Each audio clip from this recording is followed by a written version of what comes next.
Hello, this is Ken Ferrie with this week's Boots in the Field report. Planting crop this spring is a little bit like being in a boxing match. We're dancing around the ring looking for a place to get in a jab, spending a lot of time pulling back and dodging another weather event.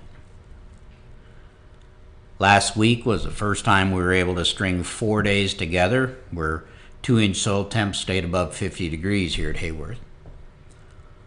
Cold, wet soils have brought the 2022 planting season to a crawl in most places. With more rain in the forecast, maybe this is God's way of stopping us from planting on Mother's Day to avoid the Mother's Day massacre. Next week's forecast look like we'll finally get going on some of these temperatures and get back to normal. With all the rain events, even though they've been light in nature, this ground's getting hard. Growers are struggling with the wings on both their tillage equipment and the planters wanting to float out. Some guys have been asking about adding weight transfer systems to the bean planters to try to keep the wings from floating up. This is a good idea if you're running a center fill planter and you have the weight to transfer. If you're running box planters, most likely you don't have enough weight to transfer. In this case, you're going to need to add weight to the wings. Now, some guys will use front-end tractor weights out there in the wings. Others will use a starter tank on the wings and just fill them with water. Another option is to hit the corn stalks with vertical tillage to get the planter in the ground. But with all the wind events we're having, this could cause some issues for blowing stalks. With the soils getting hard and next week's temperatures getting into the 80s, we need to keep a close eye on the crops that are planted, especially in our timber soils and those light soils. A surface crust will form quickly. As these crops are trying to emerge, they may need some help.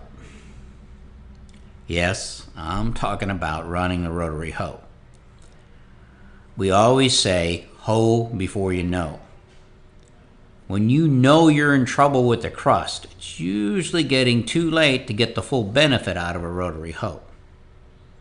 Now, I realize many of you don't have or remember what tree line you last parked the hoe in. And some of you younger lads, you're going to need to Google what a rotary hoe is. With $8 corn and $15 beans, you play every card you got. I know we're all focusing on the crop we don't have planted yet, but let's not take our eyes off the stuff that is in the ground. With the soil getting harder, I'm getting reports of strip till seed beds are not what growers are used to, what they like to plant into. This is where the row fresheners really shine in corn. I know it's an extra pass and it's getting late in planting window, but the seed bed is where it all starts. Remember, in last-ditch effort situations, we can use the planter as our row freshener. Again, setting the planting depth in the shallowest setting, using a light amount of down pressure, and then using your row cleaners to prepare that strip. After the surface dries, reset the planter, come back and plant into that strip. Spring strip till is getting a little risky at this point. Running a knife this late in the spring is going to set you up for clods and or too dry a soil to plant into. I recommend removing the knife and use your strip tiller as a row freshener. Some growers are wanting to do spring strip till with dry fertilizer and then be ready to plant into it in a matter of days to a week. Let's not forget about the salt in this fertilizer and its location to where the seed is going to be. Now, this is especially true for spring strip tillers applying dry urea in the center of the strip, a couple inches below the surface. When this urea goes through hydrolysis, the first product produced is ammonia, which will burn seed, especially with the rate and the concentration when we concentrate it in the band right where we're about to place the seed. Then add in some in-furrow fertilizer, and the risk of the salt burn potential goes pretty high. Now, the problem with saltburn is you're looking at 2 to 3 weeks before you know what's really going on in a stand. And now we're talking about June replants.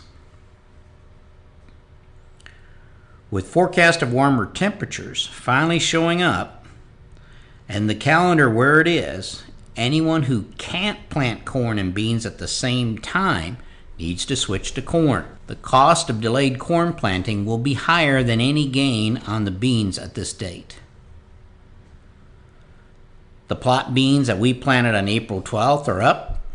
I did notice some bean leaf beetle feeding. And as slow as these beans are coming up, we're getting some stem damage right there as the beans are trying to push through. And we're losing some of those cotyledons. So crop scouts, be on the lookout for bean leaf beetle feeding, especially if it's the only field in the neighborhood where the beans are coming up. Our cutworm trappers have been catching some moth catches. We'll monitor the insect heat units and give you a heads up when it's time to start scouting for the cutworm. The soil testers have finished up the spring testing. Big thanks to their effort. They had to deal with the weather issues just like everyone else, from snow to sleet, rain, wind. They're kind of like mailmen. They just keep on going. They've now started the summer testing, so if you don't have your orders in, let's get that done. It makes it so much more efficient if we can clean yours up when we're in the neighborhood and the crews are taking out all the other soil around you. For our Farm Journal Corn Soybean College customers, registration is now open for our live event on July 26th and 27th. Based on the great reviews we received from last year's format, we plan to repeat it again this year. The live event will be held on July 26th and 27th, and a one-day virtual event will be held on January 5th. Anyone who signs up for the live event will automatically be enrolled in our virtual event as well. For those who can't make it to the live event, registration for the virtual event will open later. With the border back open, it'll be nice to see our Canadian friends in person again. The theme for this year's event is Farming in 2022, the ultimate high-stakes poker. To get registered and see the agenda, go to our website and click on the Corn Soybean College tab. Remember, the best thing to do on Mother's Day is to honor your mothers. At least this is what Mother Nature seems to be telling us. To stay up to date, check out our website at croptechinc.com and subscribe to our podcast, Boots in the Field Report. Keep her safe, keep her moving.